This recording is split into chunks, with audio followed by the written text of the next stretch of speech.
Benza, Bonjour. Helena, Alex Lemsey, Lemon, and Martin, aka On Twist. What's up? It's quite a full house today. Swag. How's everyone doing? I'm good. I'm popping. I'm Buzzing.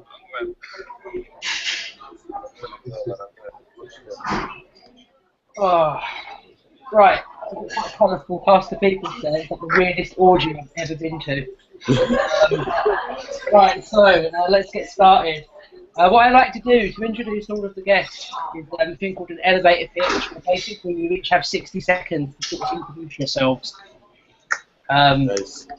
So we're going to do this in alphabetical order. So Alex, if you'd like to start. Oh shit, that's true. Okay, Helena. Hello.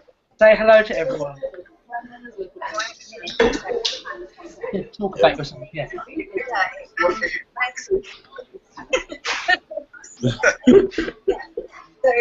one of my bands is called Undersmile, which is a funeral doom sludge metal kind of band, which most people hate. And I have another band as well, which is kind of a bit nicer with kind of banjos and cellos and stuff. We're just releasing our second album. We're doing another music video for that.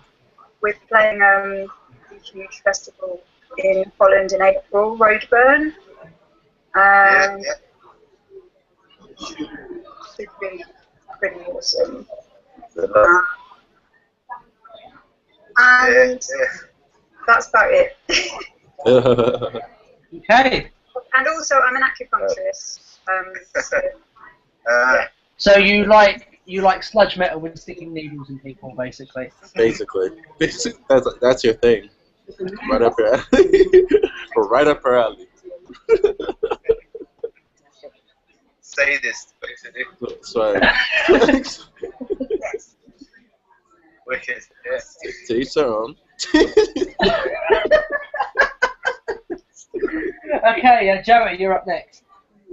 I'm up next, me. Yeah, you. I am Joey Menza. I am the co-host, and I also read rap music and hip hop. I'm part of a crew called Dark Side of the Moon, another crew, Eva Isis, and I've also worked with another crew called Ill Move Sporadic. And yeah, I do a lot of writing lyrics and stuff like that. Put out a couple of albums.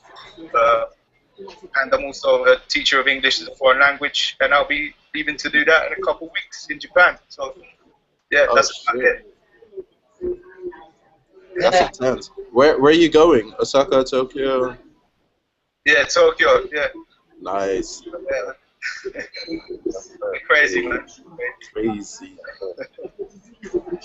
Yeah, man. So it's a new experience. I've never been there before, so. Yeah, man. Oh, it's gonna be wild, bro. Yeah, I'm looking forward to it. But yeah, that's me done, man. Okay, Lemsey, you're up next. Alright, cool, yeah. So my name's Alex, but stage name's Lemsey. Just like Joe, I'm a hip hop artist as well, coming out of London. At the moment, running around doing a lot of open mics and open word shows, but trying to find more of a grounding within the underground hip hop scene at the moment. And then hopefully that will proliferate a bit and get into a more mainstream audience eventually. What am I doing? Currently working on a mixtape at the moment. I've released 3 or 4. I'm kind of lost count at the moment, but 3 or 4 prior to this. So if you want to check out any of my music, just type in Google.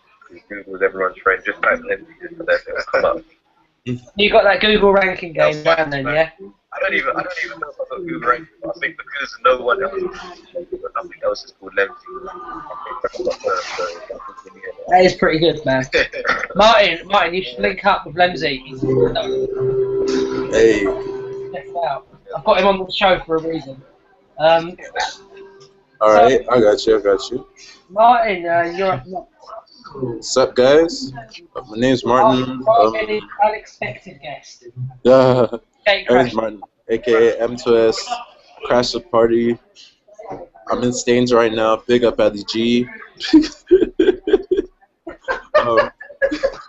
So I asked me what the fuck I'm doing here. Like, What the fuck are you doing here? my sister goes to Royal Holloway, so I came through to visit. Yeah, so I'm just like, yeah, I'm chilling. They've got an American football team here. I've actually played these guys before. I play American football like collegiate for Sussex, but I've got a year out now. So, and thanks to the Super Bowl, I've got all like football crazy. Like I need to go get some action, so I'm just gonna go check out what they're doing in a few minutes. But yeah, You're Sussex Saxons, aren't you? yeah, Yeah, no Saxons. hey, yeah, man. Yeah, so I play corner for those guys. I've been rapping since I was 14. Been singing since I was 10. Yeah, my dad's Nigerian, my mom's American, and I grew up in Switzerland and Ethiopia. So like town-wise, I rep Geneva in Switzerland, but yeah, kind of from everywhere. I moved to England like 3 years ago for uni, yeah, and I'm now here since. Eclectic experience right there. Yeah, it's been wild. Yeah, I've basically just been dropping singles, been trying to sort of centralize like what I've got going on in terms of music so I can control and just put stuff out. Yeah. Got some stuff in the vault, which we're already looking to. Yeah, you do. Yeah, looking to do more. And we'll get released. That song we did like a year ago will get released. I know. No, don't worry though. Exactly. Like I've been plotting and scheming and plotting. I don't want to waste any of the material. So we'll see how it goes. Yeah. So let's without further ado, let's get started then. Joey, do you want to start us off? You've got some stories, I believe. Do I? You do. Yes, you do. I've got one. If you don't, I've got one. Have you got one? I've got one. You can go first. All right. Well, mine is it. You might know something about this because it's something from Sweden actually that I found on the BBC website, news technology site, and it's about an office block or rather a building in Sweden called Epicenter. Okay. High-tech office block, and they're trying a different approach to getting entry to the offices and stuff. And again, it's almost like a conspiracy theorist Web3. It's like they're implanting chips under the skin of anyone who works there. That's wild. So they can arrive at the front door and hold their hand against gain entry, and then inside you can like use it to buy stuff in the canteen. Use the photocopier just by going up to the photocopier, press the hand again. It works. Whoa. Which is a bit pointless really, because usually you just got to press a button anyway, and that's exactly the same thing. But whatever. So yeah, yeah. That's wild. What the fuck? Why don't they just use a card? Well, Is that to combat against stealing identities and stuff? I guess so. But that shit always makes me so like, I study computing and AI, but like we are like, I believe that like in our lifetime, someone's gonna figure out how to basically like splice, I can't remember what they're called, but the things that basically like divide at the end of DNA in order for you to like age. Yeah, they're going to find ways to basically reconstruct that. Google is actually working on that. They have a project called Calico. Yeah. Where they're trying to basically stop aging. Yeah. Yeah. Wow. I used to say to people that Google is working on immortality as a Yeah, joke. no, they are. They are. It actually happened. Yeah, no, everyone, like, that's just wild. Like, they're so serious about it, too. Like, they are very seriously working on immortality. I just think it's all a conspiracy by Satan. Yeah, definitely Lucifer. Nah, just ignore that. Don't give the name away,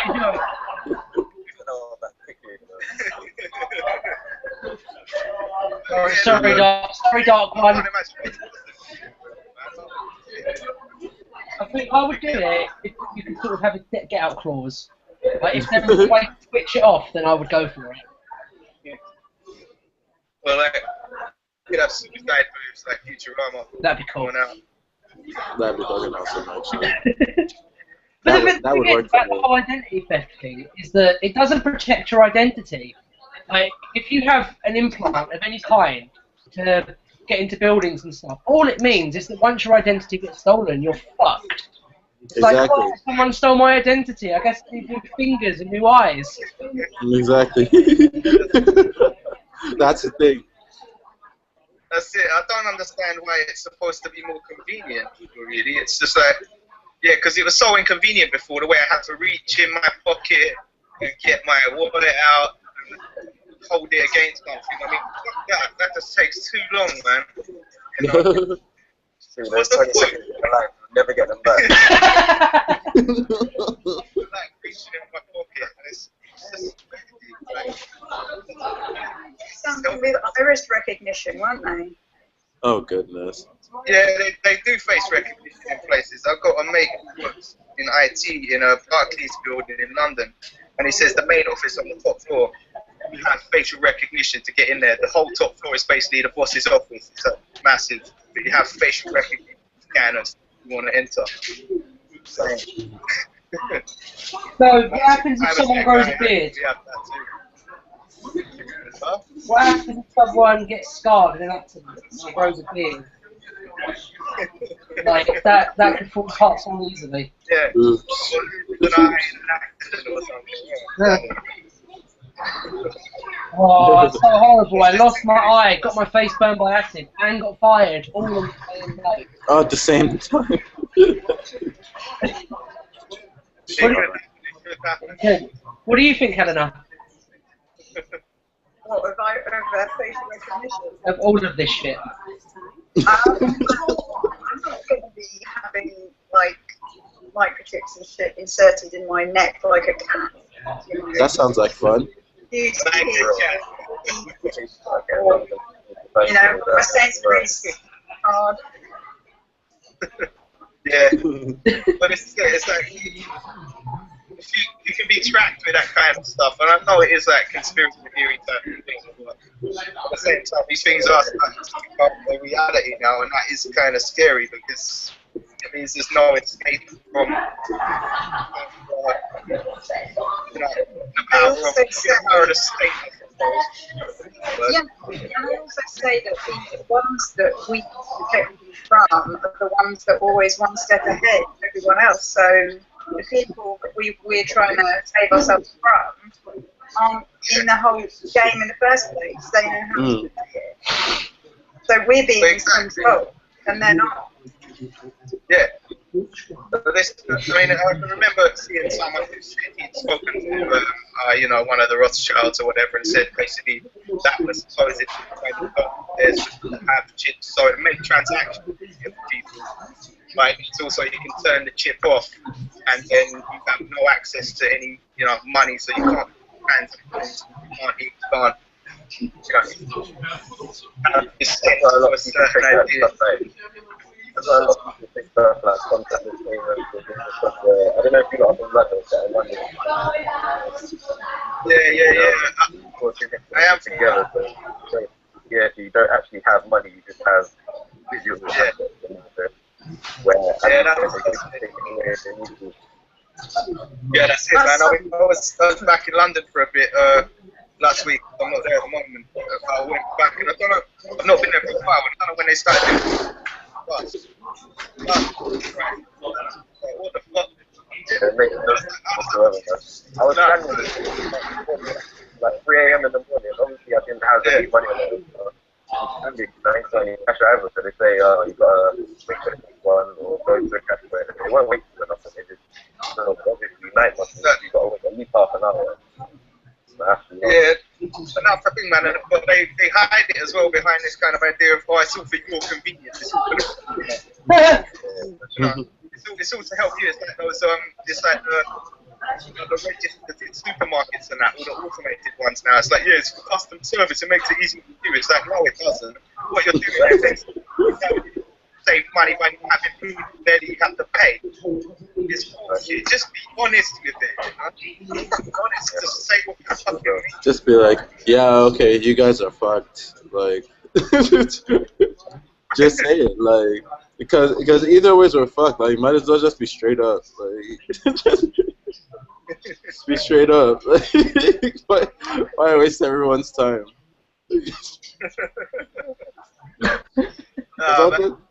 It's all just long. Like, it's not like we can do anything about it anyways. You feel me? Like, yes, we can. Haven't you read Russell Brand?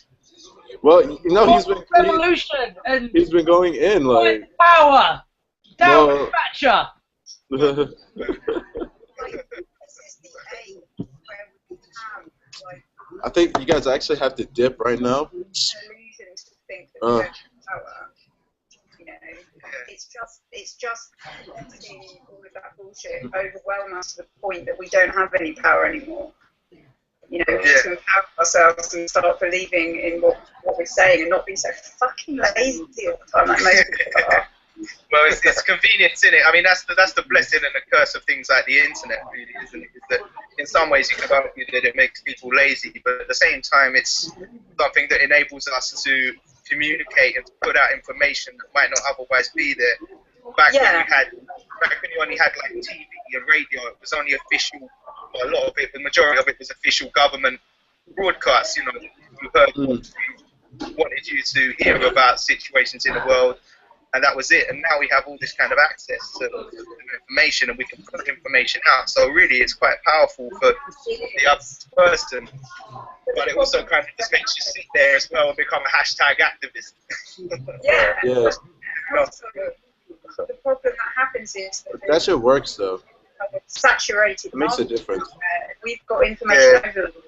So it's like, yes, we have got access to this information, but we've got so much that we don't even know what we've got. You know, it's like the pearls to the swine. You know, we wouldn't even know what it was if it was looking us in the face because it's saturated. And then comes acting. Well, now I was watching, what's his name, Charlie Brooker. I was watching one of his yearly, you know, the screen white thing that he does. And he had a guy on there that was talking about, you know, how the Russians... Is it Adam Curtis? Ministers runs the government. Sorry, was it Adam Curtis? I can't remember. He's the guy that does like all the power and nightmare stuff. And he tends to be on a lot of his anthology shows. And he also tends to be, I mean, this is just my opinion, but he tends to be pretty spot on about a lot of things as well. But that's just me. What's his name? What's his name? Adam Curtis. Either Adam or Alan, I can't remember off the top of my head. But he made a documentary called The Power of the Nightmares. Worth checking out, definitely. Oh, I think I know. Yeah. Pretty cool. Pretty cool guy. Yeah, that was interesting, man, because he was saying basically the way that one of the Russian ministers kind of, he'll basically fund all sides of every... That's him. That's the guy. Yeah? Yeah.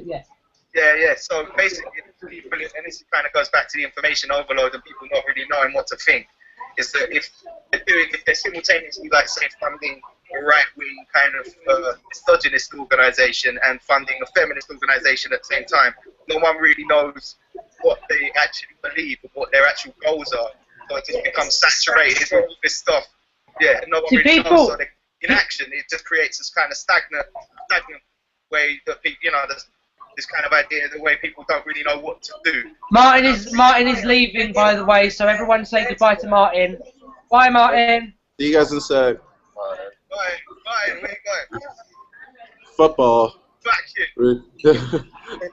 He's going to go grip his friend's ball. Leave him alone. Alright, see you guys in a sec. Have fun with your friend's balls.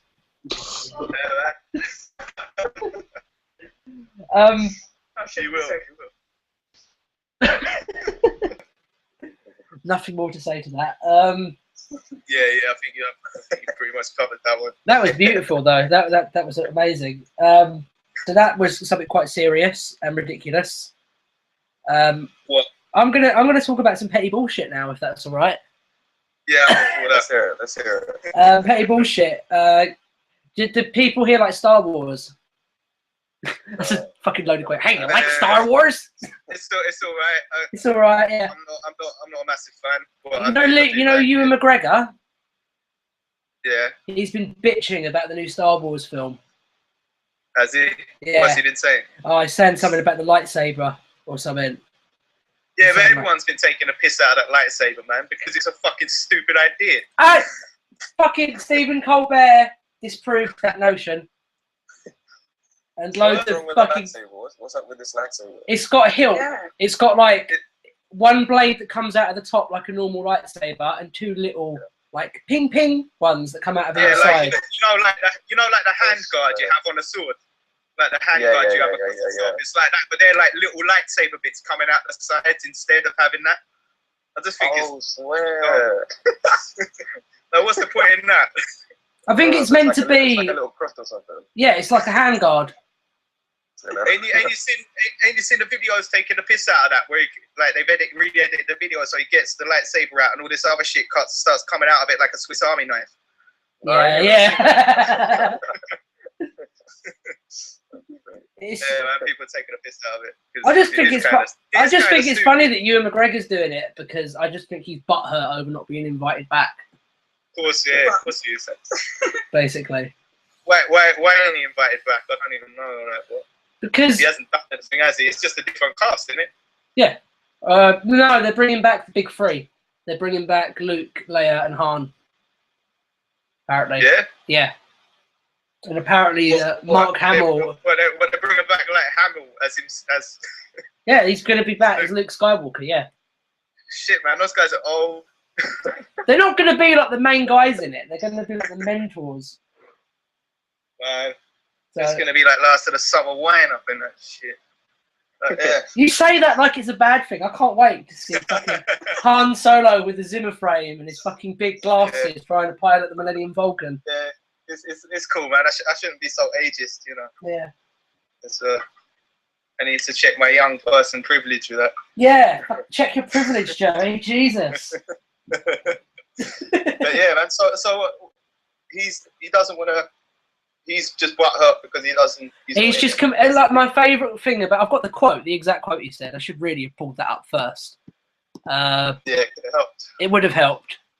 But just feel the pain emanating from this little statement. He said, "I was a bit dubious about the hilt on the lightsaber. Did you see that? It's got a hilt now. You don't need a hilt.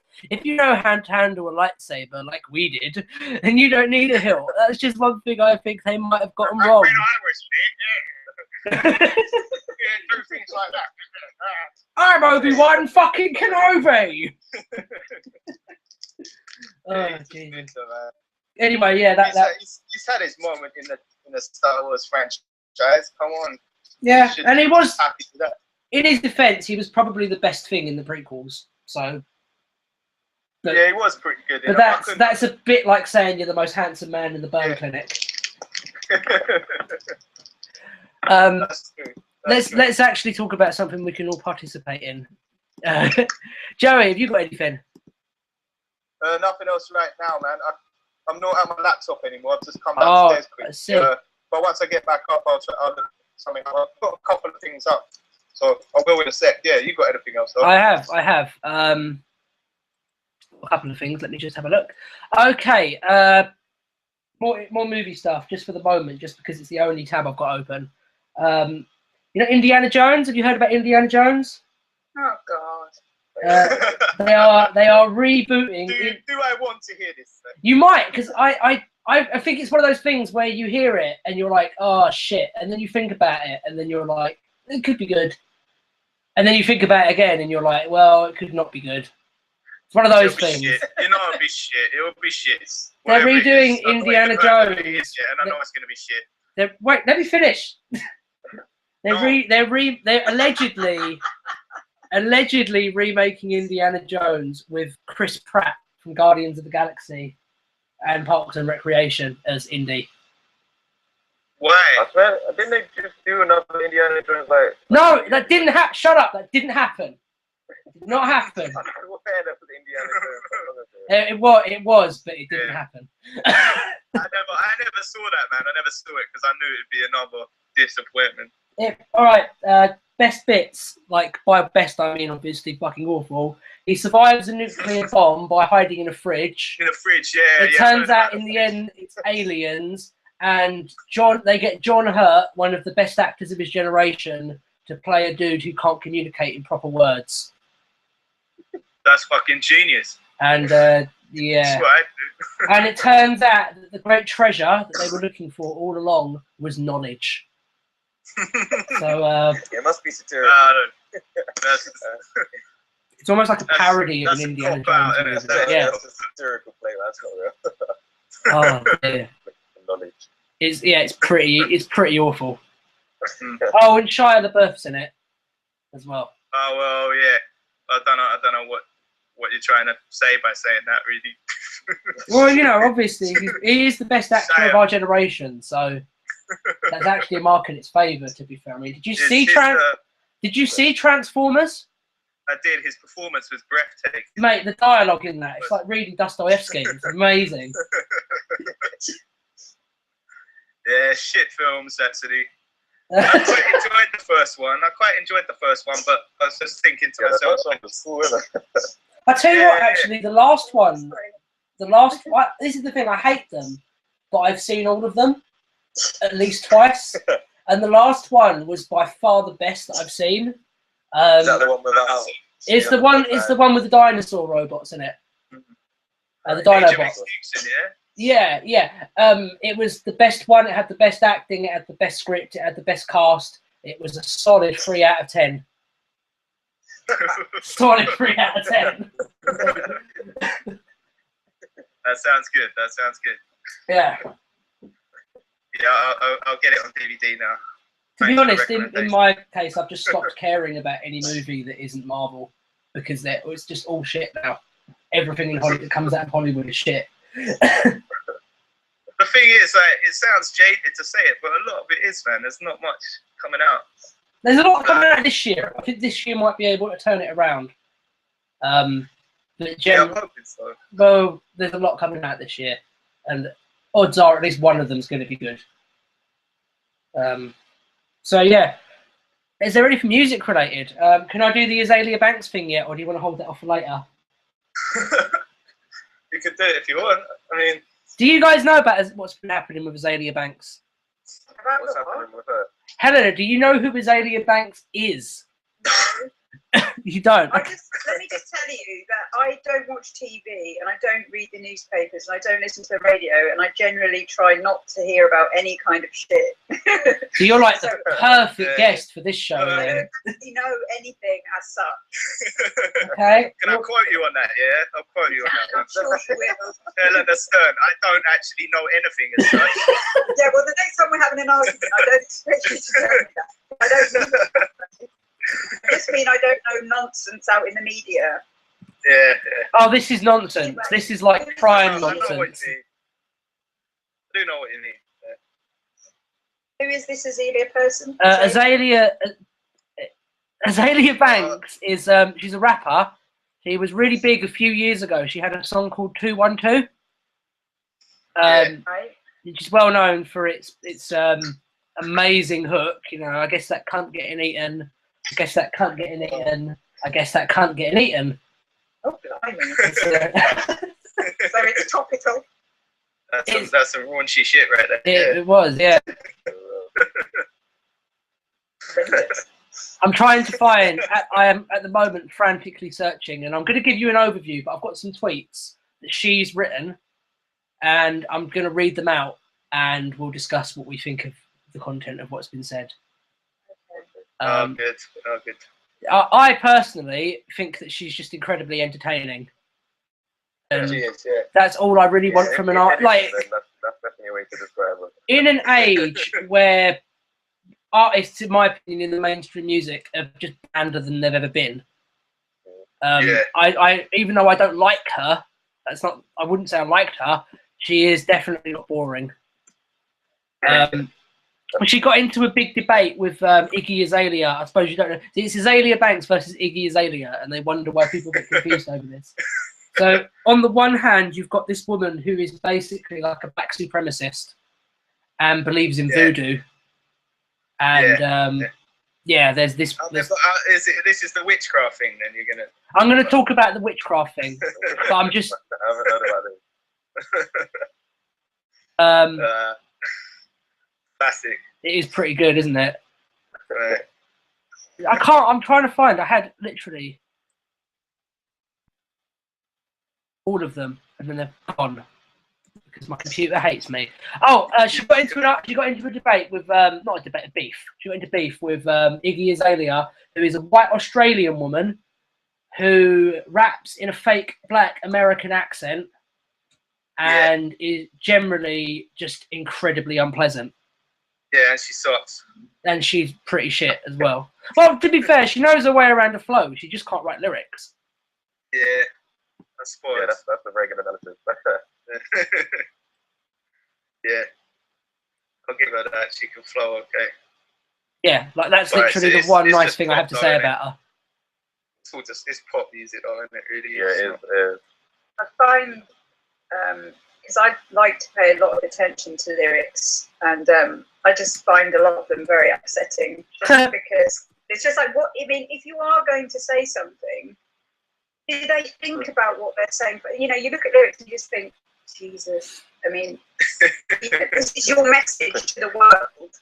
I'm not like, you know, you don't have to be Messiah or anything, but you know, it's just, I find it really upsetting, and maybe that's me being a bit of an asshole about it. But I just, I mean, that's the real.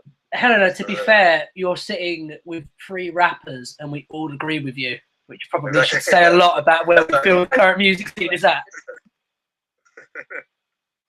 Exactly. I think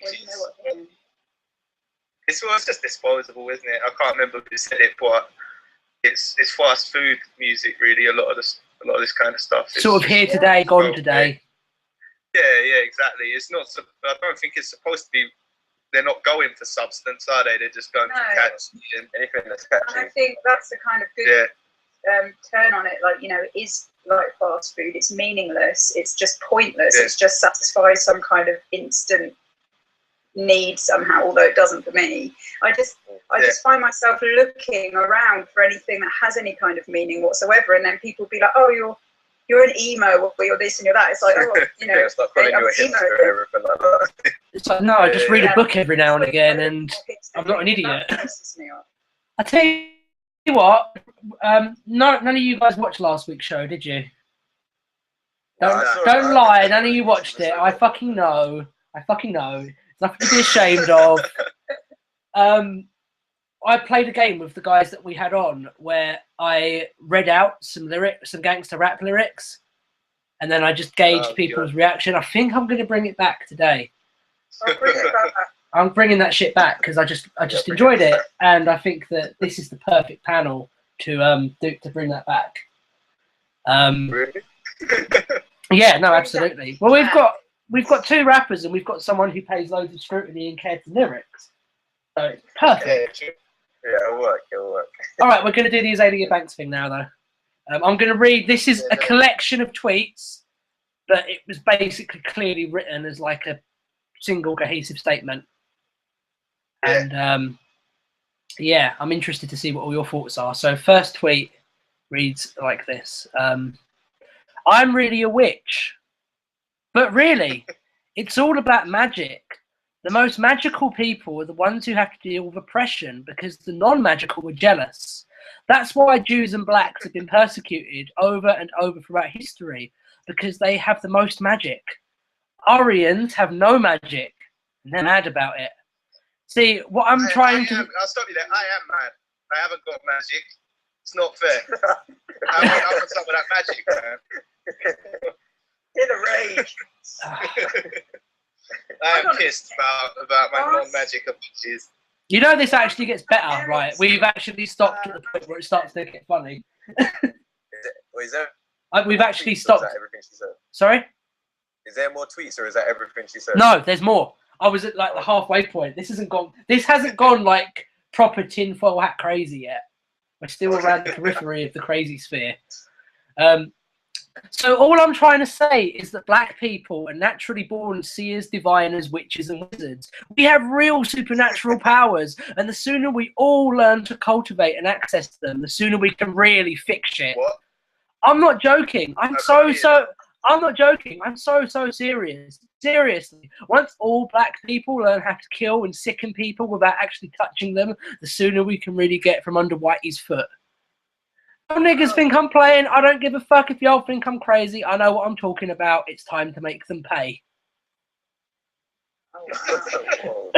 Drops mic. It's in America as well. Oh dear. So Wow. I'm gonna just shut up now and let you guys talk about that. Alright, well, I'll start because it'll probably make the most sense. I think she's been watching a bit too many YouTube videos, if I'm honest with you, because I've seen plenty of those videos where people will describe inner abilities that those of African descent have that those who are not from that descent don't possess. So I've seen plenty of these things, and you know they make it seem like it makes sense in a lot of ways, but when you just sit down and then you think about your day that you've had in terms of the world that you live in at the moment, it's obviously not really there, if you know what I mean. I mean, there are certain, what she said in particular about magic and stuff like that, it's just obviously, she's blown one too far over the cuckoo nest. I don't know where she got the magic stuff from. Because if there's magic, I want to see her perform some stage next time. Otherwise, I'll be vexed, because you can't be coming around saying we got magic and we kill everyone without touching them, and nothing happens. So all that kind of stuff is a bit extreme, and I don't know what she's talking about. See, I'm really annoyed. I'm really annoyed that I logged into Twitter and that had already happened, because I had literally the perfect comeback for that. Yeah, magic does exist, like how your record label made your album disappear. And it was too late. It was too late to make the joke, unfortunately. But I was really proud, and I just had to sit on it. Sit and watch on I had to sit on it. You put this whole thing up just so you could say that, didn't it, really? Yeah, pretty much. It was just such a good joke. There's more, by the way. She actually got into trouble a while ago for being homophobic. And the homophobic one is, I think, actually better than the magic one. It can't be better. She was getting in an argument with a gay guy because she was throwing around the word twink. Right. And I love that word, by the way. I know I used to live in Brighton, and I used to get that word thrown around a lot. I just think it's great. But someone said, "Does Azalea Banks even know what a twink is?" So Azalea responded back. I don't think Helena knows what it is. I'm not really sure either. A twink is a young, naive, gay man who's sort of just coming into his sexuality, and as such is a ripe target for older gay men to sort of take advantage of. So like a young guy, like. Yeah, it's like walking into a gay club with a bullseye painted on your forehead, basically. So, yeah, someone's responded back, does Azalea Banks even know what a twink is? She responded, do you know that I am a woman and I invented everything feminine, including giving birth to gay men? Do you know that your mother pushed you out of a pussy? Your father did not push you out of his dick. Well, technically, he kind of did. Technically, you did. If you weren't a homo, it takes two to tango, you know. Yeah, and then the guy responded, if you weren't a homophobe, you wouldn't be going off on gay bloggers who called you out on a Saturday night. Azalea Banks, Pat's pussy, meows. The harsh truth, you gay bloggers try waving that homophobia flag at me like women are not the original source of all things fabulous, feminine, and clever. Like I said, I own all of this. And she spells all with a W, so you know she's being serious. It's mine. And oh my God. I don't know what to say to that. Right, yeah, that one I actually don't know what to say. Oh, there's more. And even if I am a homophobe, so what? Spelt without a H.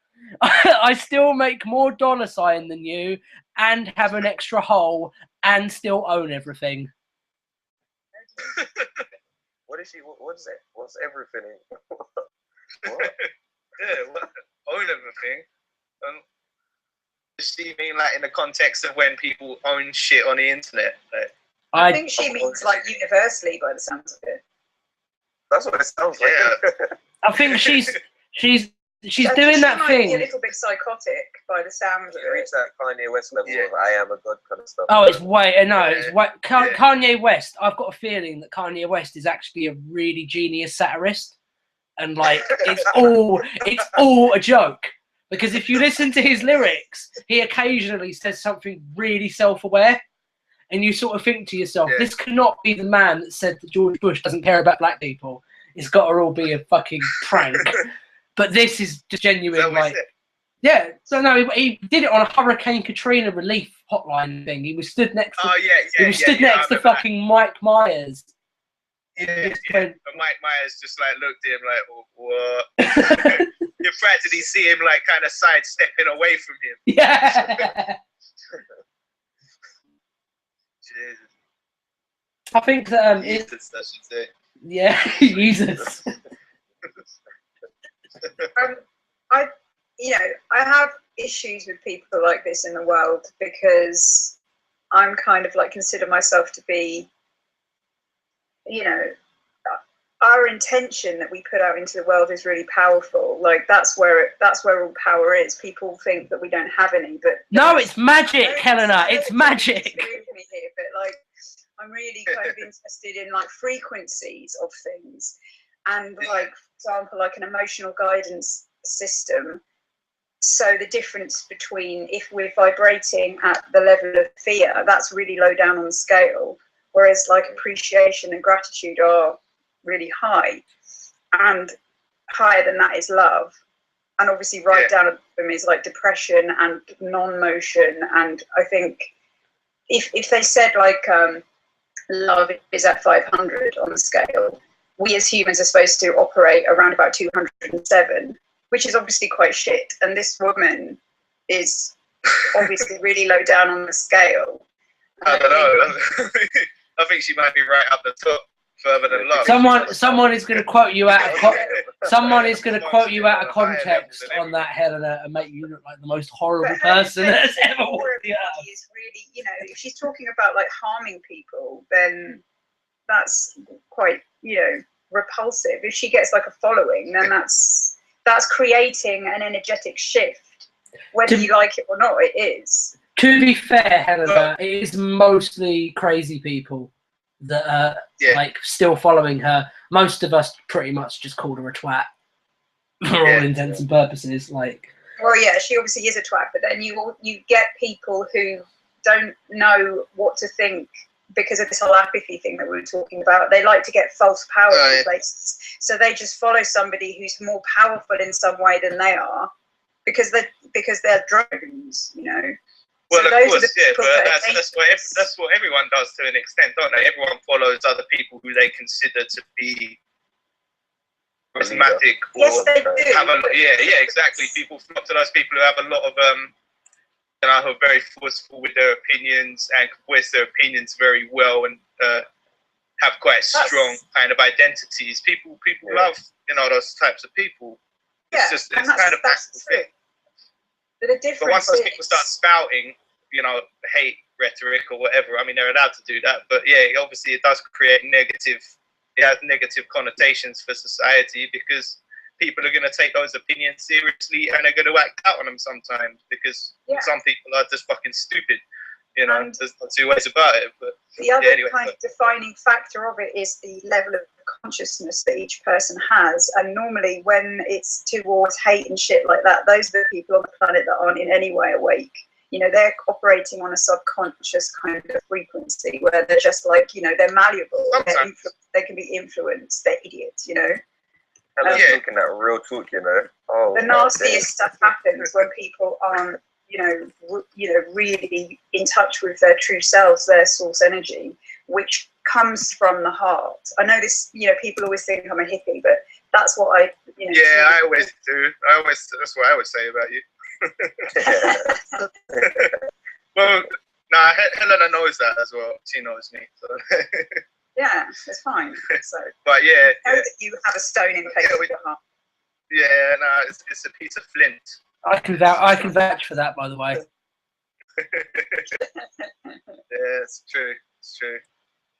I apologize for having a heart of flint. Yeah. Anyway, sorry. Carry on. Yeah.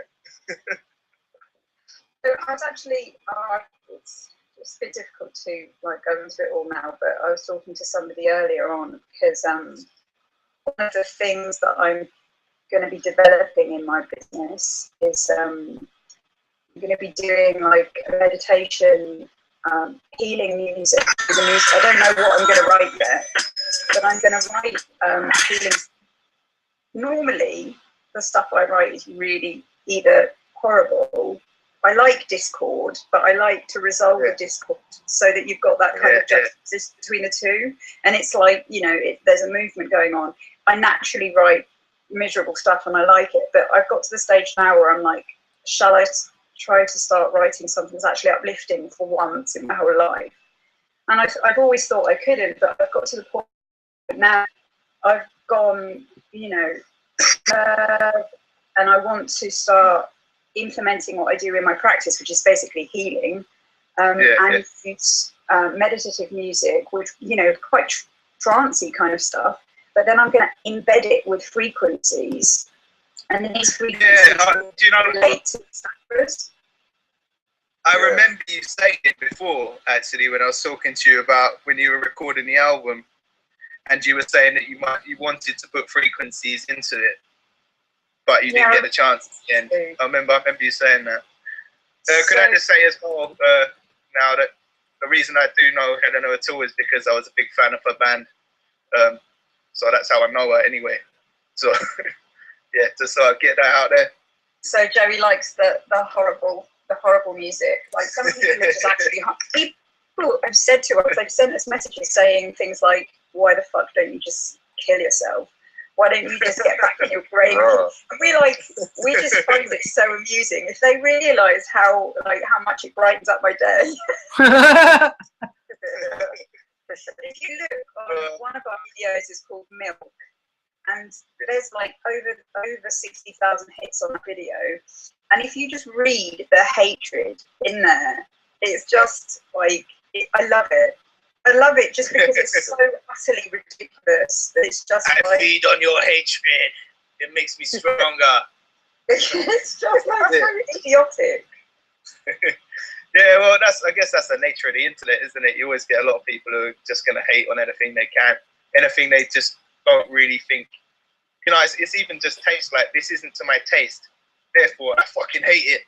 Yeah, everything gets a bit exacerbated on the internet for some reason. I don't know how or why, but people get a bit brave.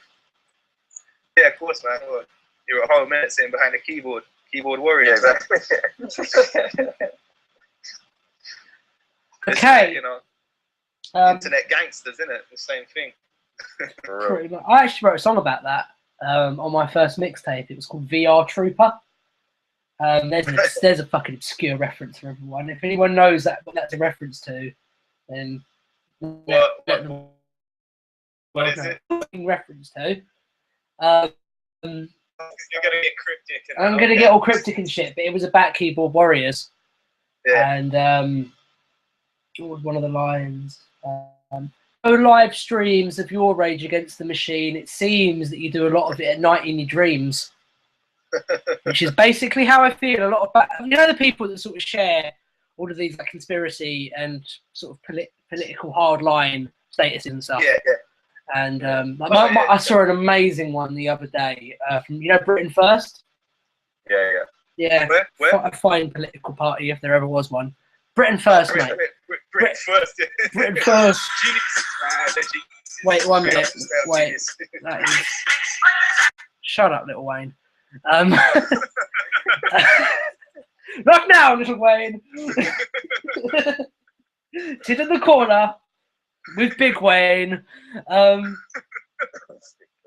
there was a picture, and they had like Charles Manson and a baby. Obviously, the baby was white and had blue eyes because it's Britain First. And it said, liberals want to protect this Charles Manson and kill this.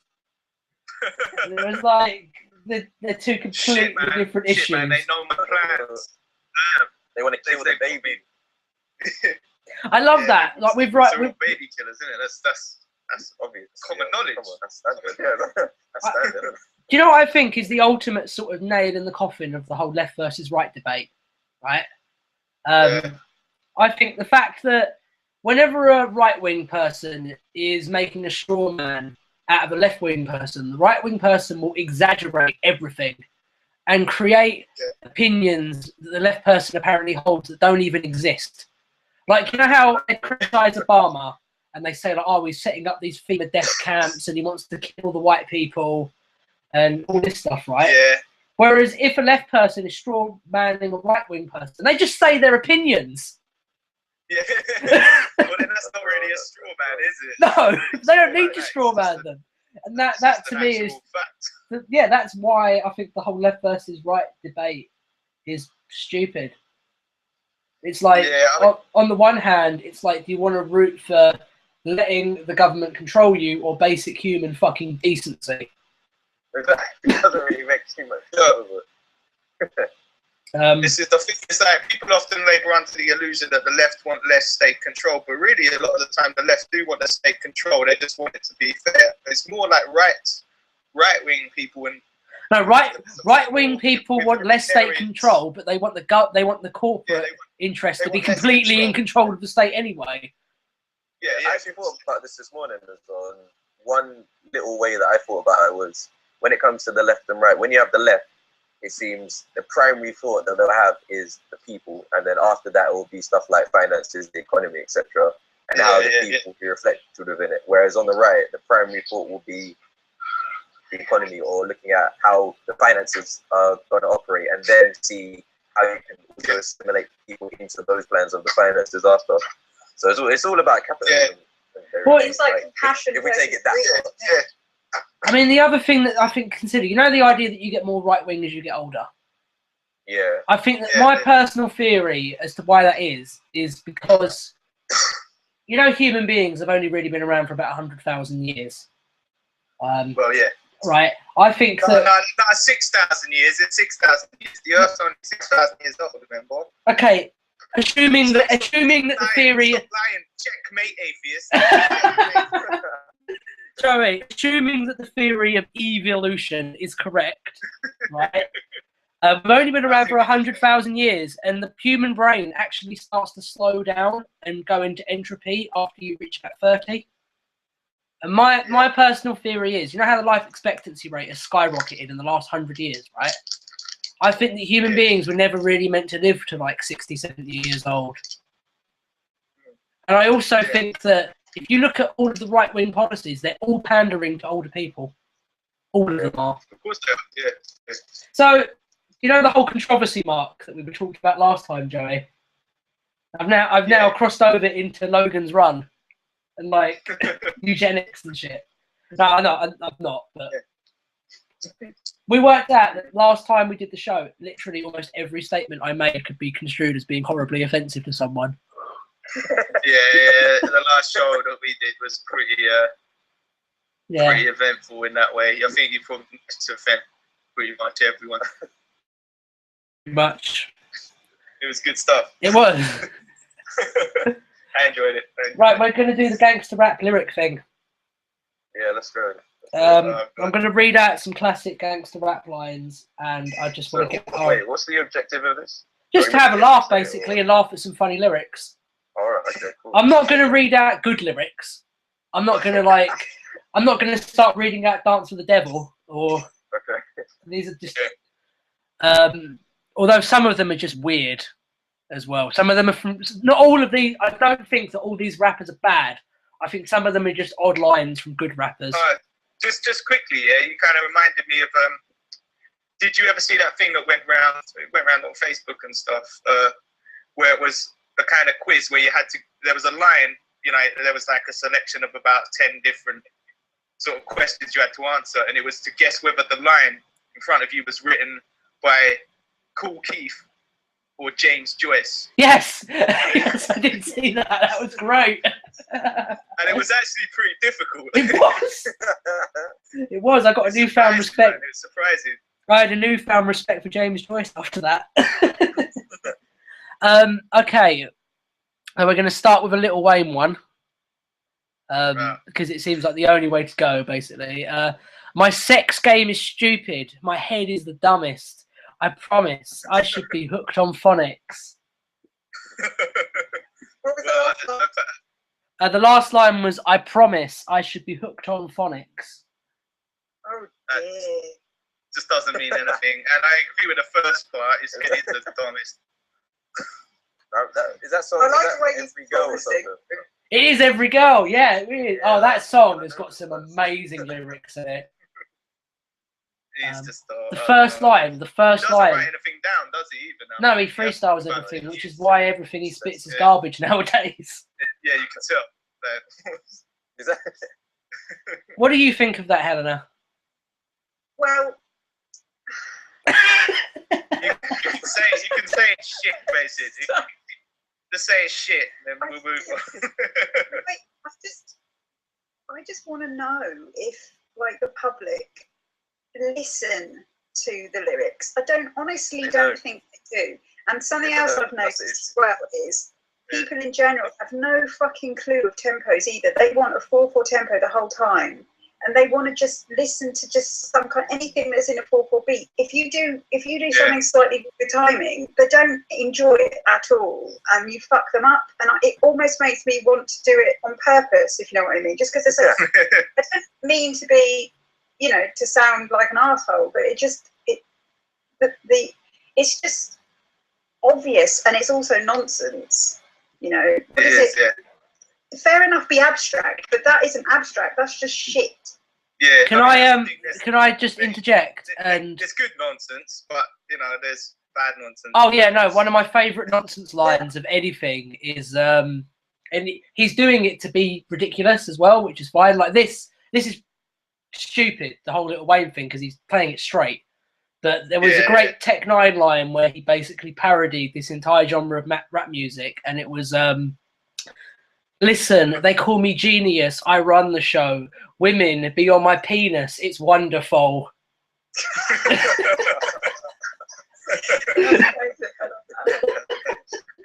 It's good stuff. And I'm just going to quickly, this is from memory, by the way. I'm not reading this out. It's so bad that I know all the words to that song. But this Lil Wayne song, Every Girl in the World. I'm just going to tell you quickly the opening line of that song is quite possibly one of the greatest moments in the history of hip-hop. The first line of that song is, let me see if I remember all of it. I like that long-haired, thick red bone. Open up her legs and then I filet mignon that pussy. I'ma get in and on that pussy. If she let me, I'ma own that pussy. Nice. So he rhymes pussy with pussy with pussy with pussy. Yeah. He's got something to say, man. He's got something to say. Yeah, he's yeah. I think he's this generation's it's Wordsworth. Sweet, really, it's pretty sweet, It's horrendous. To be fair, he is like the most. He is just not. If his lyrics are what he truly believes, he is one of the most deplorable human beings on the entire fucking planet, as far as I'm concerned. And then what's the other one? Baby wants. Yeah, baby says, "I just want to make you proud." I'm like, bitch, just make me come, then don't make a sound. Yeah. He's a feminist. It definitely is. It definitely is. I heard a lyric the other day, I can't remember it properly, but it was basically the Oh, shut up, Lil Wayne. You to a woman after you've had sex and you talk to her in bed, then you're gay. Oh, it's you pillow talking with these hoes, you's a no-no. Yeah, that's it. It's what is it again? You pillow talking with these hoes, that's a no-no. You speaking to them after sex, you's a homo. Yeah, that's the one. That's the one. Something like that. It's a shit song. So you using your brain there, are you? You know, like, surely the whole act before that suggests It's actually kind of. Oh, wow. I mean, like, that's just, you know, that just irritates me on a lot of levels, to be honest. Well, of course, yeah. I think it's great. I don't know what you're talking about. Obviously. But yeah, I mean, his lyrics are always like that though, as well. I mean, Lil Wayne especially is proper got the attitude, you know. Little twink. Little twink. I like it. Alright, here's a good one. This is from Drake. And this is the thing, you know Drake, he's sort of seen as like the sensitive rapper, isn't he? He's sort of seen as like, he's the rapper that you would take home to meet your mum. You know what I mean? And he's a protege of Lil Wayne, actually. But he wrote this line is just great. I heard you good with them soft lips. Why do all rappers hate grammar? I heard you good. I heard you good with them soft lips. Yeah, you know word of mouth. The square root of 69 is 8 something, right? Because I've been trying to work it out. Why are fucking calculated? Can you say that again? Because I missed a bit of that. I heard you good with them soft lips. Yeah, you know word of mouth. The square root of 69 is 8 something, right? Because I've been trying to work it out. Yeah, okay, you know, Yeah, do you like- understand that, Len? Are you asking me or Helena? Or anyone? I understand that line. I think it's. Yeah, I actually understand think, what it is, compared with Lil Wayne, that's really clever. Yeah, that's what I was gonna say. Yeah, Some of like those that's things- actually, now that I've read it out loud, it's quite defensible compared to like compared to Lil Wayne. Like on its own, it's still not great. Where's the Nicki Minaj one? There was one more. These are all Young Money artists. I was hoping to be a bit more sort of. Right, you know that song Anaconda by Nicki Minaj? Yeah. You know how it's apparently like there are people that defend it and say it's a feminist statement. Is this the Of course twerking? it is. This is the twerking one, right? Helena, you're a woman, right? Just check. Thank you for being so thorough with that. Okay. So people are alleging that the Anaconda song is a feminist statement. I just want to read the first verse of that song in entirety, right?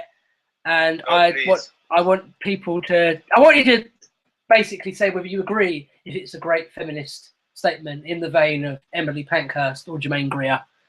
Okay. This is the song that samples Mix-a-Lot. Yeah. Baby Yeah. Got Back. Yeah, just checking. So it starts off, and it's actually got quite a nice little opening triple internal rhyme scheme. Speaking purely from a technical sense as an MC, but it's still deplorable. Boy toy named Troy used to live in Detroit. Big dope dealer money, he was getting some coins. Was in shootouts with the law, but he lived in a palace. Bought me Alexander McQueen, he was keeping me stylish. Now that's real, real, real. Gun in my purse, bitch, I came dressed to kill. Who wanna go first? I had 'em pushing daffodils. I'm high as hell, I only took a half a pill. I'm on some dumb shit. Yeah. Well, Troy seems like a pretty cool guy. He does. Aside from that, Yeah, he shoots police and wrong doesn't with care that. about nothing. yeah. Positive. It's putting a positive spin on everything, isn't it? So, would you Yes, say I would that do a that. woman having sex with a drug dealer so that he'll buy her clothes is a positive message to be sending out to young women? You can only be cool if he's selling drugs as Hells well, yeah. remember that. Of course.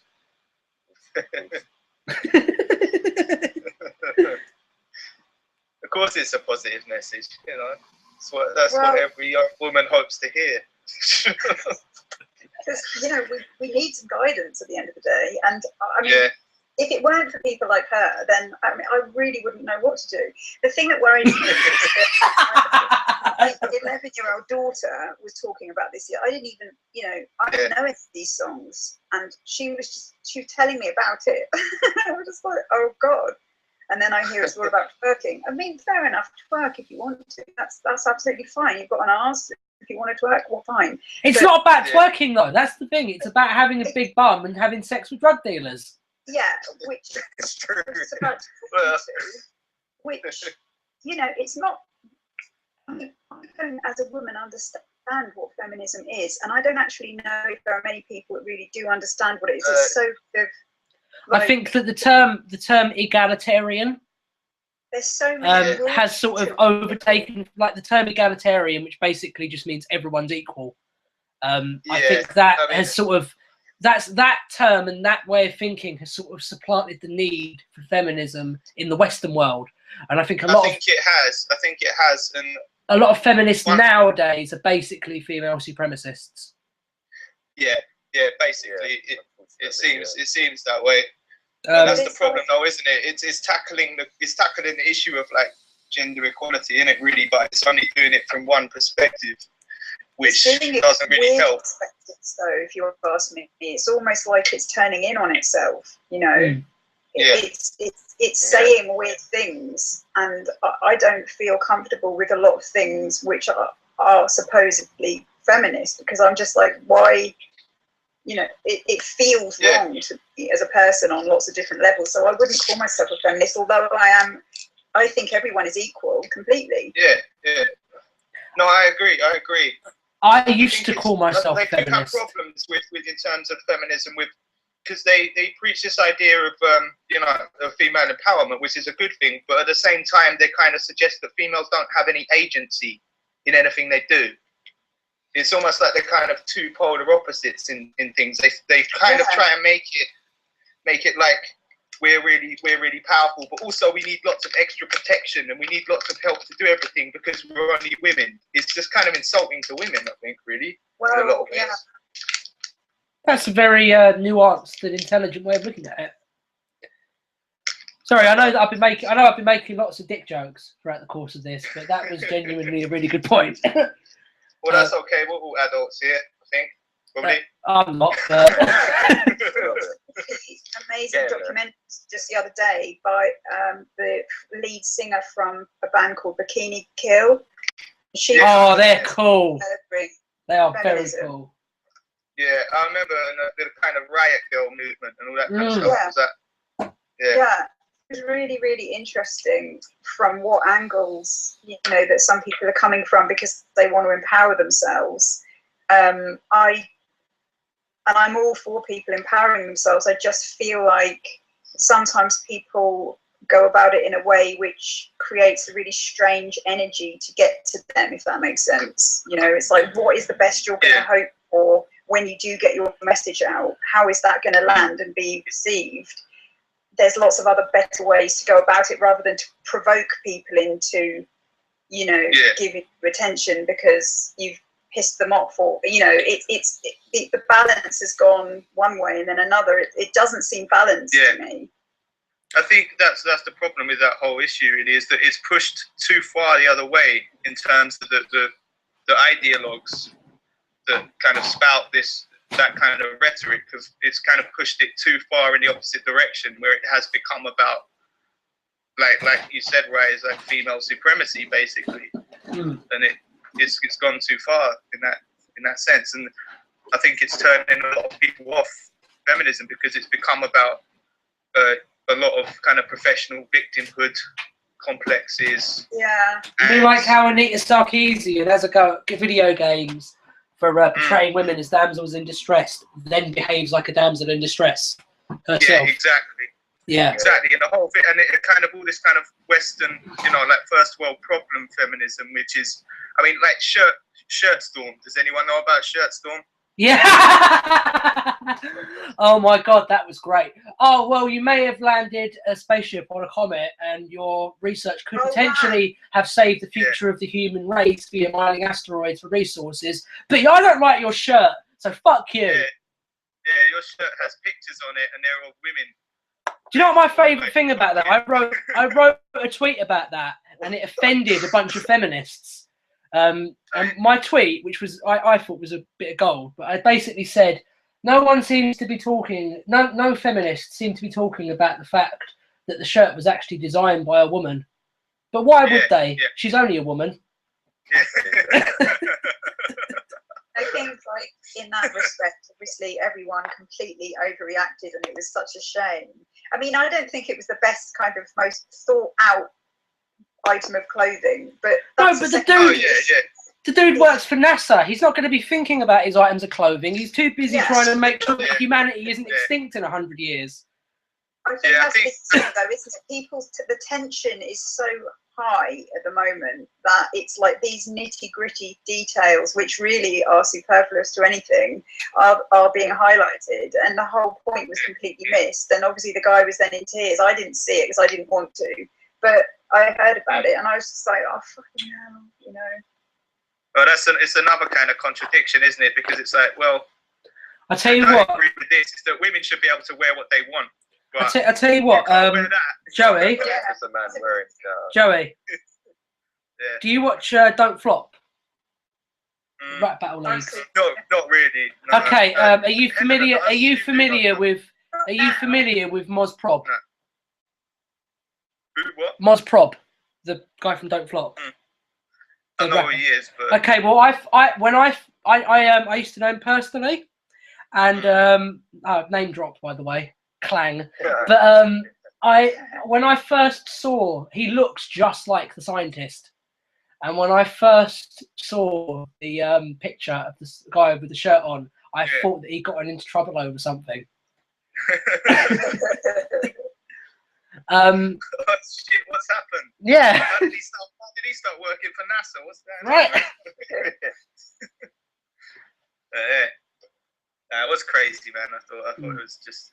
I personally think that the only way to get over prejudice is I think the only way to really get over prejudice is for the whole sort of concept of being offended by things to disappear. I think the only way that we can really strive to create a truly equal society is for nothing to be off limits in terms of language. Yeah, I'm kind of with you there with that, because I just think it's a problem, like, because it becomes fascistic in itself, doesn't it? I think I was talking to you about this before. We sort of came to the conclusion that if you censor fascism, you are engaging in fascism. Yeah. I think that, you know, all these far right hate groups, like you got the Anjum Chowdhuries and the fucking Paul Goldings of the world and the Nick Griffins of the world. I think you should let them have their say. And my reasoning is very simple. The people that follow them, if you openly let them do what they want to do, you've got a census of them. You know who they are. Yeah. If you push it underground, then all it means is you're fighting a clandestine battle. People who have like a modicum of intelligence. Sorry, Joey? Hello. Is he gone again? He become enraged. Oh, God, he's on one now. I've lost him. What do you think, Helena? Yeah, I agree. I mean, it's difficult, but yeah, I totally get that point, because then at least you're able to observe what is going on. When you kind of try to shut things down and they go underground, then that's invisible and you don't know the movements of this group or whatever. So it's like, you know, they can have their little kind of rants, etc., but at least, you know, it's quantifiable, isn't it? Because they're present. It's when they're not that's you need to start worrying, I guess. What do you think, Alex? Yeah, I think they should have the platform to speak and then, you know, be exposed, because this is actually on BBC yesterday as well. And the guy brought up the fact that, what was the guy who was the leader of BNP again? Nick Griffin. I'm back. Right, Joe. Man, sorry. Anyway, carry on. Yeah, how they got him on Question Time that time, and then he was fully exposed for how stupid all of his policies actually were, all the policies he had and everything. Yeah. And it was from that moment that people realised, you know, BNP don't actually stand for anything. So I think it is important that you do expose all these people.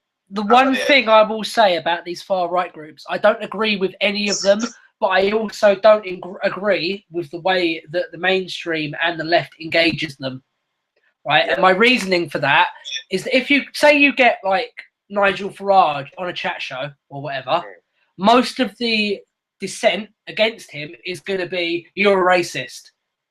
And the problem with that is once you make that, I'm not saying he is, I'm not saying he isn't, but if your argument against him begins and ends with, you're a racist, fuck you, then the people that are supporting him won't be given any argument. You're not presenting an argument. By just shutting them down and doing that, you're not combating them on their level. Like, I have never seen a debate against UKIP where they've engaged UKIP on a policy level. It always begins and ends with, you're a racist. And I've read UKIP's manifesto. I think most of their policies are stupid and bullshit. Why don't we talk about the fact that they don't think climate change exists? Why don't we talk about the fact that he said that he wants to save the NHS to the public and then said he wants to privatise the NHS to behind closed doors? There's things that need to be addressed and they're not, because it begins and ends with, you're a racist, fuck you. Yeah, that's because that's the stuff that captures headlines as well. That's agreed. At the moment, in this current climate, that's the stuff people seem to want to, even they want to hear, but that's the stuff that resonates with them the most, because all we hear in any kind of news platform is stuff about anti-Semitism, Islamophobia, terrorists. It's all for something to do with this person or that person, the other, basically. So I love the irony of the term. I love the irony of the term Islamophobia, right? Because you accuse anyone that criticizes Islam of being Islamophobic, and on the other hand, the very news stations that report stories on Islamophobia are creating a climate of fear around Islam by constantly fear-mongering about the apparent threat of terrorism. Yeah, it's just completely. Well, you're free to criticize and bash Christianity as much as you want, which I kind of do. But well, you know, it's up to people if they want to believe it or not. I'm not going to criticize them as people. It's a belief system and an ideology. But as soon as you apply the same critical lens to Islam, people start saying that you're, you know, racist or something like that. When I think they're kind of forgetting that Islam is not a race; it's an ideology and a religion. I'm actually reading the Quran right now. Not right now. I'm reading it at the moment. And yeah, I've got a copy, man. I'm going to start reading. I'm a few hundred pages in, and a lot of it, as an atheist and a left-leaning person who believes in equality for all, I don't agree with anything in it. But I will admit, I've also read the Bible cover to cover, and it's better written than the Bible. I'll give it that. Like, as a piece of literacy, it's definitely superior. It's just a shame that it's a doctrine of thought that's based around the concept of military conquest, which is unfortunate because that very basis means that it doesn't really fit inside the idea of multiculturalism. Like, whenever it technically is, because I mean, and it's historically kind of quite well known, isn't it, that Muhammad was kind of a warlord. He wasn't kind of a warlord; he was a warlord. Yeah. So it's kind of and that's not criticism. That's just historical kind of fact. I actually said that. I've said that to quite a few people I know that are Muslims that are friends, and they just said, "No, you're reading the wrong Quran." Yeah. You're not reading the same Quran that I read. The problem is it's so outdated. You know, we need a new model, and we need to stop like fishing around in the dark ages for shit that it tells us what to do. It's all this controlling propaganda. Where everybody's distracted by focusing on all of that, when the real let's just call it universal energy for the moment instead of God is above all of these religions. You know, that is, even scientifically, that is the energy that is created in the universe. There has to be you know, a force of positive and negative. So even if you didn't believe in God as such, there's that energy. And I think all of these religions were designed to control people, and really it's just a huge distraction as to what we're doing. Everyone's fighting over bullshit, and that means that they're not awake to focus on the real fucking thing, which is love, at the end of the day.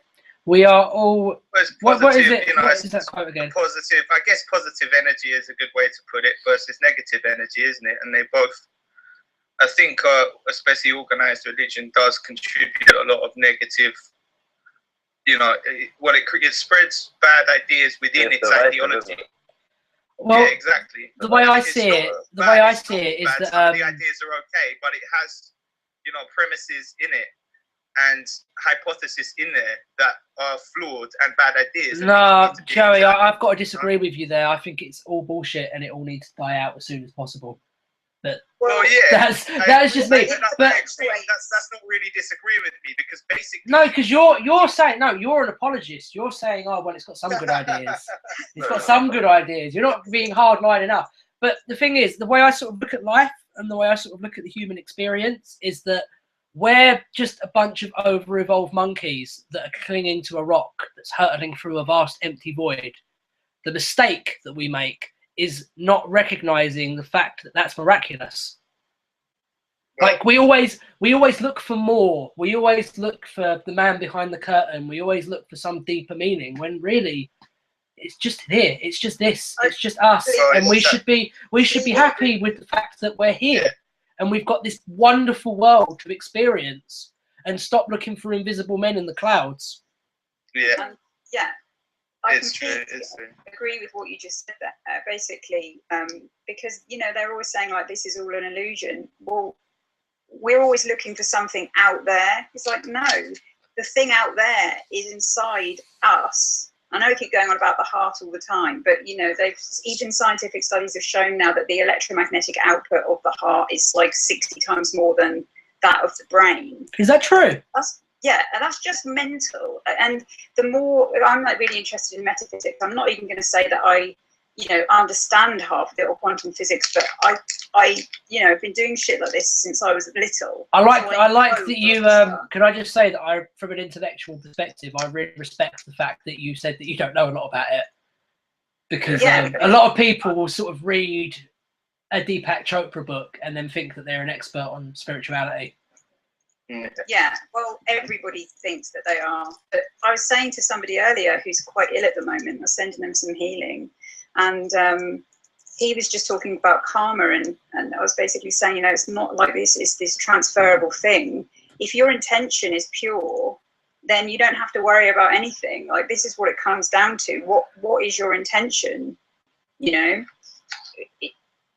it's all about like just being pure, either one way or the other. But there's so many distractions going on, and like you're saying, it's like, this is an experience. This is why, you know, what is life? It's like, well, life is the experience of these physical bodies with the soul and this, you know, non-physical energy which we carry around, and we're just here to experience it. You know, it's that fucking simple as far as I can see. I find your aspect interesting. So you're a big believer in spirituality and the soul, but you don't believe in a higher being to the soul. Not necessarily God, but something that connects all of the souls and spirits on this planet. Yeah, I do believe in that, because that is us. We are like all one energy, but we've kind of like forgotten that, you know, they say like God is within us. Lift a stone, I am there. Break a piece of wood, I am there. You know, the energy that is in everything is in nobody is. It's not exclusive. It's like God is watching you while you masturbate, and he likes it. Every single thing is God, and every single person is God, even if, you know, they're evil. You sound like G-Man. Sorry. That's an interesting way of looking at it. I don't agree personally, but I can see the merit to it.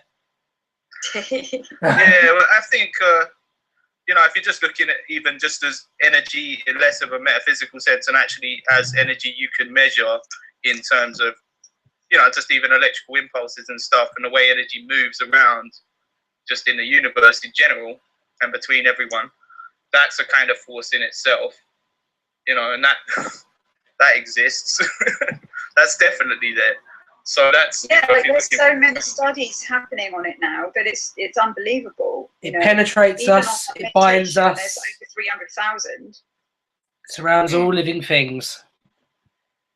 Yeah.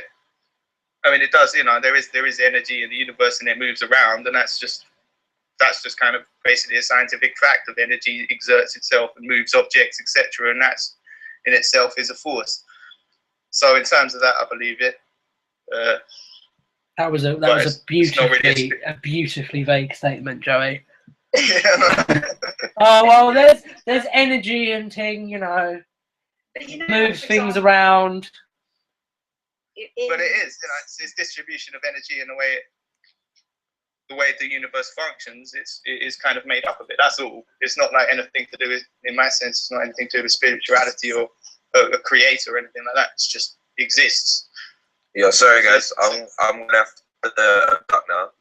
That's cool. But This appreciate was you both. Lemsy, by the way, to Nice. anyone listening. Yeah. And you should check him out on SoundCloud because he's Yeah, dope. definitely do if you get a chance. Yeah. See, I forgot we were even talking about music. I forgot we were connected through music. This was a music show, but it kind of veered off. But thank you for taking part in the discussion, Lemsy. Yeah, no, it was Nice fun. to Yeah, meet man. you. Let's do it again, innit? Do it again. Yeah. Alright, I'm gonna catch you lot later, hopefully. Yeah. Yeah, man. Yeah. Catch you later on. Alright, cool. Thanks a lot Bye. for this. Appreciate it. See you. See you later, mate. Thanks See for you being later, on. mate. Thanks for being on. Yeah, no worries. yeah. Man.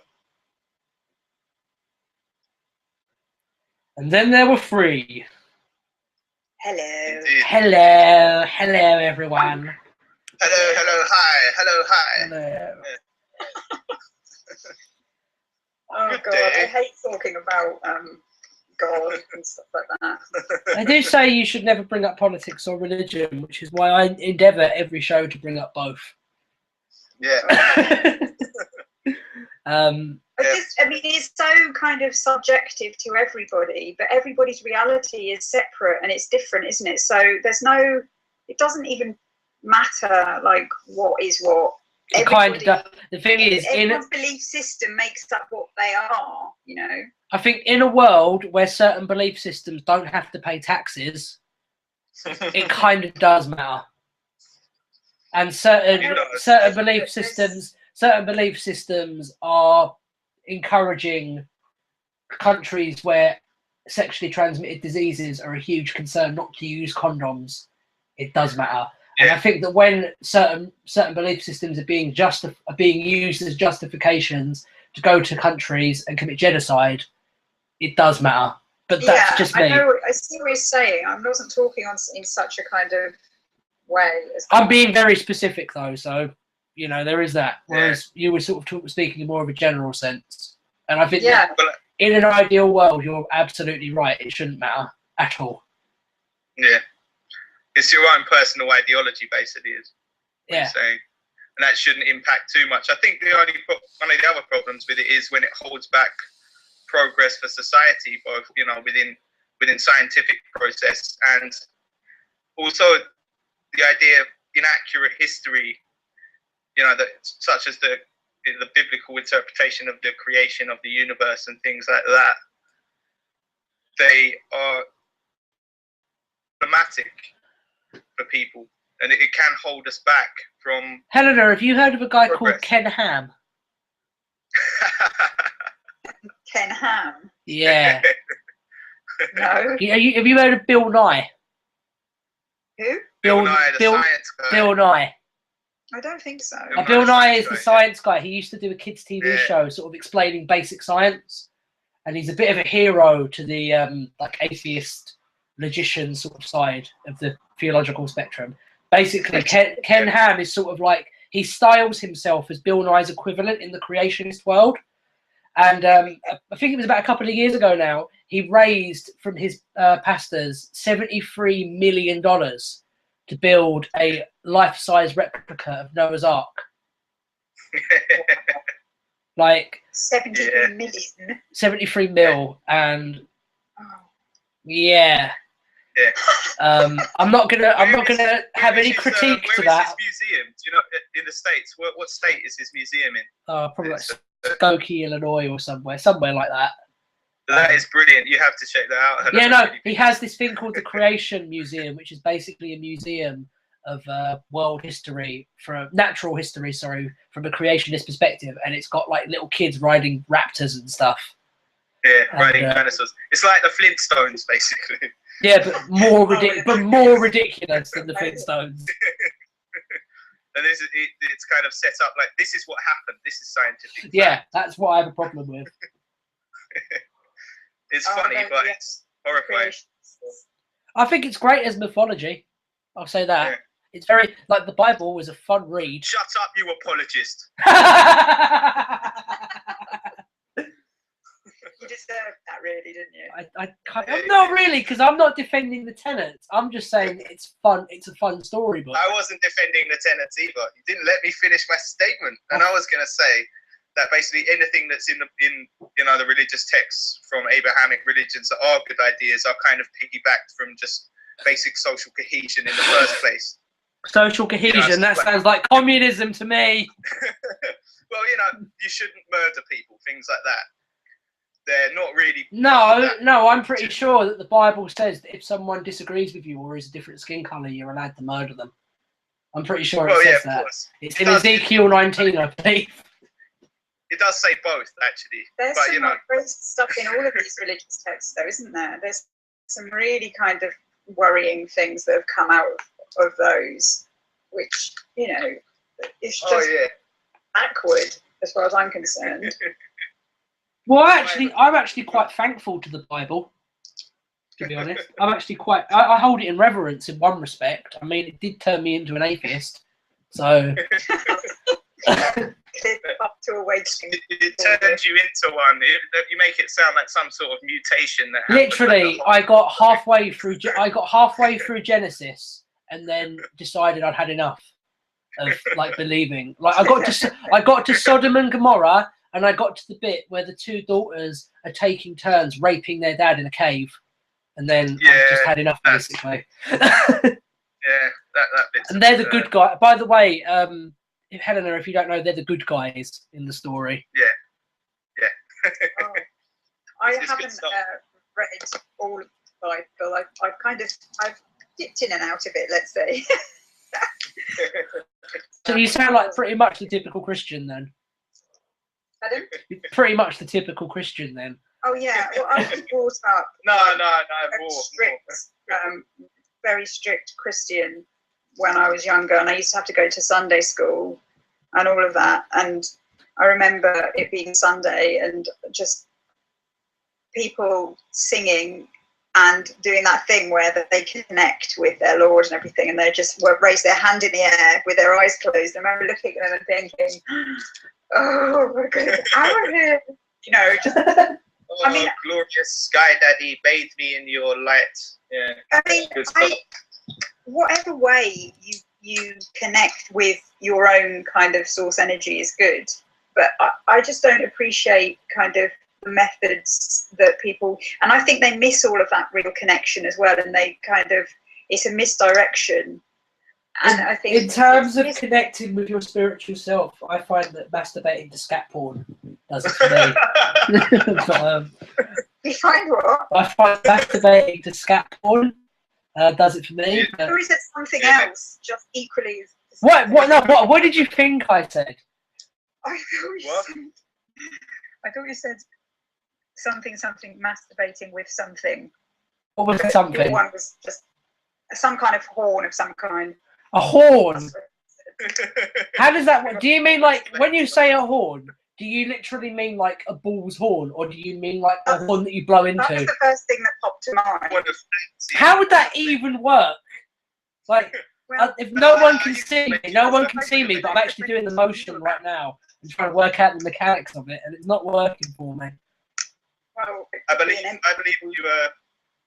you said scat porn. I did say scat porn, yes. Which is worse, a lot worse. They're both disturbing, but that's more disturbing. That's true. Well, yes and no. Not that anymore. Yes and no. I personally, I think it's sexy, but that's just me. That's just the way he lives his life. Yeah. Oh God, I feel These sorry. atheists got no morals, man. I feel sorry for my girlfriend. We all do, yeah. I think we all do. At this point. I love you, baby, by the way, if you're out there.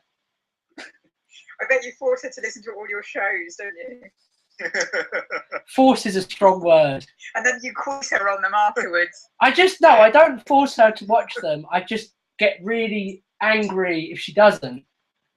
If she gets an 8 out of 10 answers right, then It has to be, no, 9.5. She has to You're get, gonna listen to the show, and then I'm gonna ask you some questions about it. yeah, You there better will get be, it there right. will be a quiz at the end of it.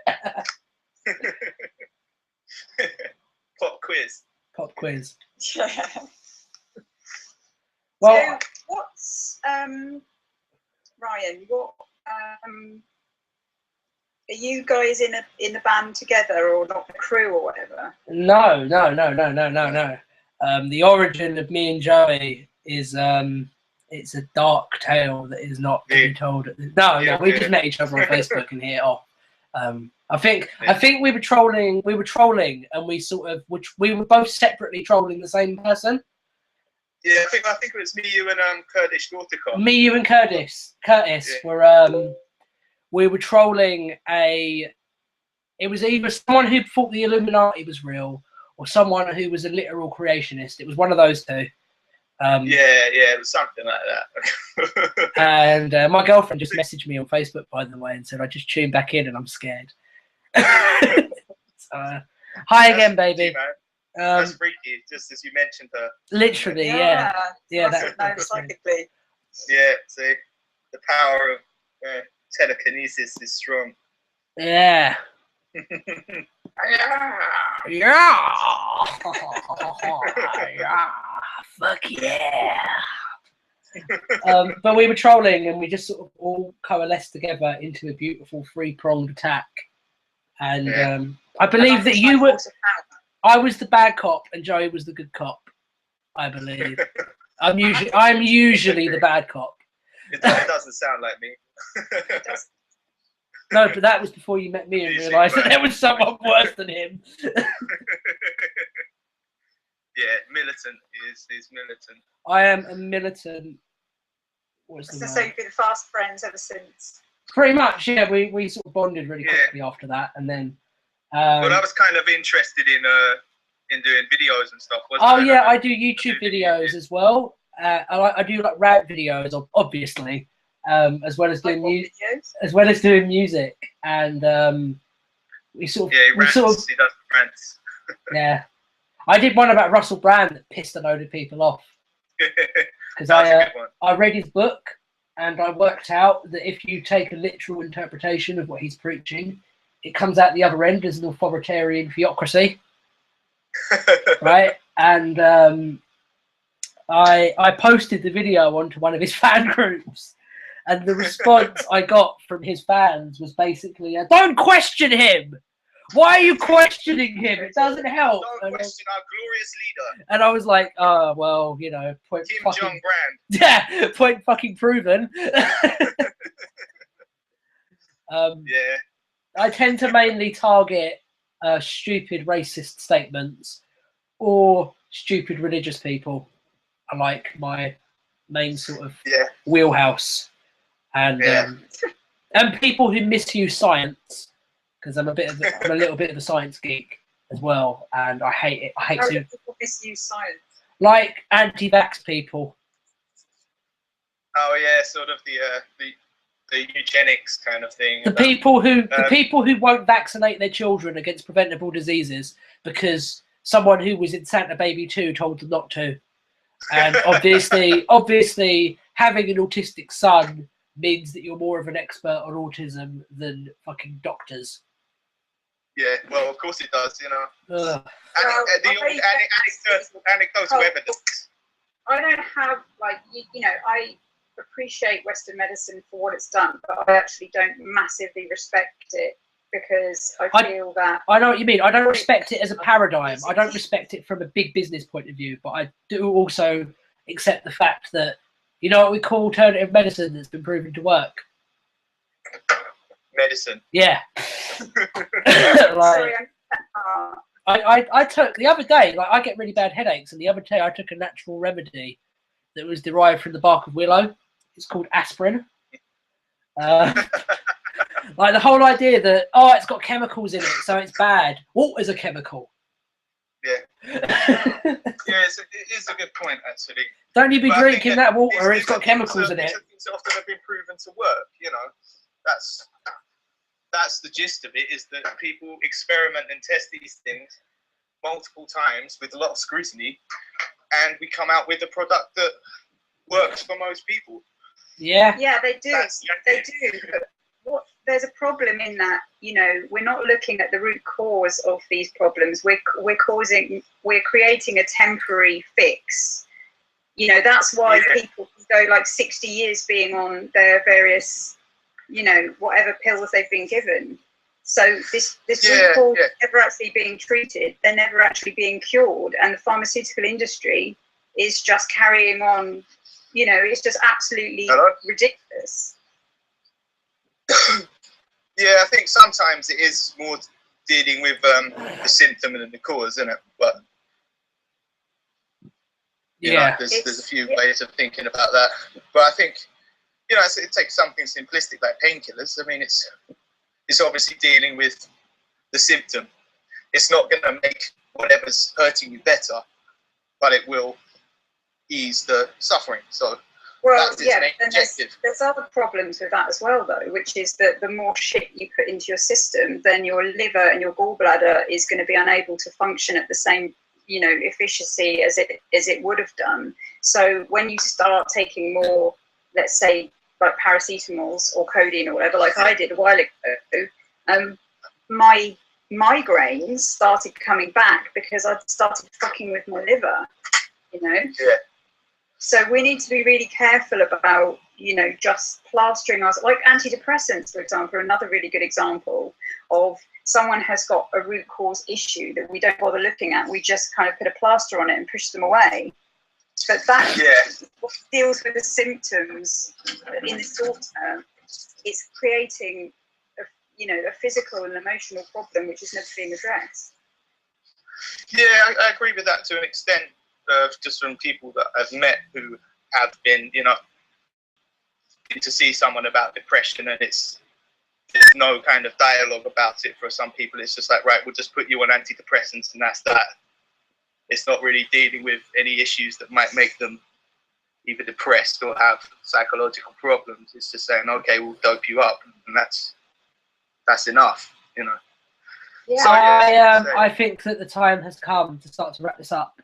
No, not going. And shut up, Ryan. You guys. I was doing my fucking sentence. All right. Well, that sounded like a natural lull in the conversation for me, but that could just be me. We're wrong. Natural lull in the conversation. Like cowardly lion. Come on. Oh. Yeah, that was it. Oh, what are you afraid? Are you afraid that talking about treating depression is going to bring down my atheist oligarchy that I've set up around myself? Yeah, definitely. See, I've discovered the chink in your armor. Have you? No, that's it. It's done. No, man. No, if you want to wrap it up, I'm cool with that. I'm going to wrap it up, but I will gladly say that I will definitely be having you back again, Helena, and I will definitely be having Lemsy back, and Martin will probably show up at some point out of the blue. This has been a really good show. But I'm banned, right?